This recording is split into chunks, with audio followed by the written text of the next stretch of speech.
আমরা আল্লাহ পাকের কি পরিমাণ নিয়ামত ভোগ করছি,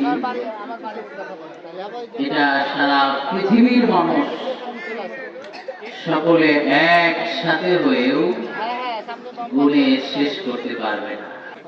কি পরিমাণ নিয়ামতের ভিতরে আমরা আছি,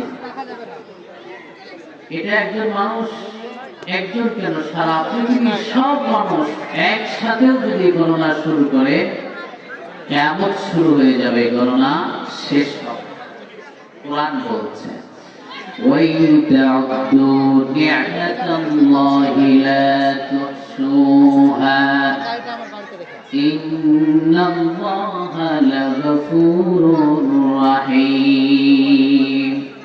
হে মানব মণ্ডলী, হে মানব আর দানব, তোমরা যদি সবাই আমার নিয়ামতকে, আল্লাহর নিয়ামতকে গণনা করো, লা তুহসুহা, তোমরা গণনা করতে পারবে না, গণনা করে শেষ করতে পারবে না।